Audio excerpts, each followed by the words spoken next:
जांजगीर चांपा जिले बलौदा कोरबी धान खरीदी केंद्र में हुए फर्जीवाड़ा मामले में अब एक नया मोड़ सामने आया है। मामले में संयुक्त ग्रामीण कृषि विस्तार अधिकारी संघ ने कलेक्टर कार्यालय में ज्ञापन सौंपा है, जिसमें फर्जीवाड़ा मामले निलंबित किए गए ग्रामीण कृषि विस्तार अधिकारी एसके जोगी के खिलाफ की गई कार्यवाही वापस लेने की मांग की गई है। उनका कहना है कि दोषी बनाए गए एसके जोगी के द्वारा पंजीयन का काम नहीं किया है।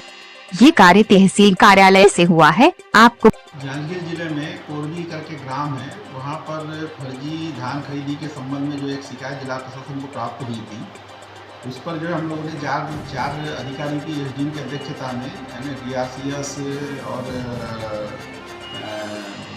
डीएमओ की अध्यक्षता में जो है हम लोगों ने एक टीम बना करके भेजा था। और टीम में जो वस्तुस्थिति मिली है उसमें ये पाया गया था कि 4 लोगों के द्वारा है ना धान खरीदी में पिछले वर्ष जो है फर्जीवाड़ा किया है। उसी बेस पर उनके खिलाफ अनुशासनात्मक दंडात्मक कार्रवाई प्रस्तावित की गई थी। आज पुनः इनके संघ के माध्यम से, जिसमें कि आरईओ जोगी करके उसका भी नाम उसमें संलग्न था, जो संलिप्त था।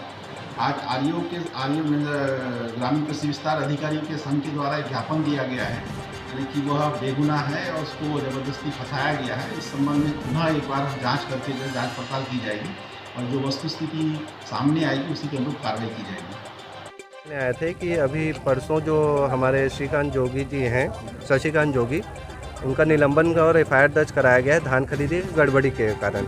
लेकिन उसमें हमारा कहना ये है कि हमारे साथी ग्रामीण कृषि विस्तार अधिकारी हैं शशिकांत जोगी जी, इन्होंने ना ऑनलाइन पंजीयन किया है ना ऑफलाइन पंजीयन किया है। और जो जांच समिति बैठी थी उन्होंने उससे पूछा भी नहीं है कि आपने पंजीयन किया है ना किया है। हमारे पास सारे रिकॉर्ड हैं, जिसको हमने अभी संयुक्त कलेक्टर साहब को, वैद्य साहब को बताया, तो वैद्य साहब का भी कहना है कि जो जांच उसके ऊपर हुई है वो मैं भी मान रहा हूँ कि गलत हुई है।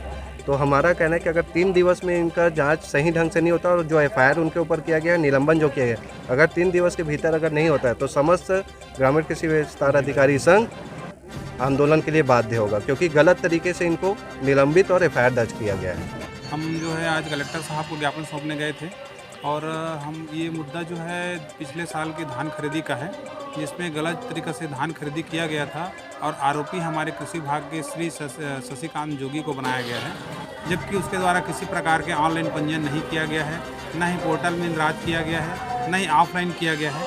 ये सारा कार्य तहसील से हुआ है और तहसील कार्यालय से ये ऑपरेट किया गया है, क्योंकि ये ज़मीन जो है अभी तक की जो रिकॉर्ड में दिखा है वो वन पट्टाधिकारी ज़मीन का है, वन पट्टा का है ना, और वो आरोपी बना करके इसको दिया गया। जी, आगे अगर आपकी मांग को पूरा नहीं किया जाएगा तो आप क्या करेंगे? तो अगर सरकार इस बात को, अगर एफआईआर को वापस नहीं लेती है या हमारी मांगों को पूरा नहीं करती है, तो जिले के समस्त ग्रामीण कृषि विस्तार अधिकारी हड़ताल पे जाने के लिए मजबूर रहेंगे।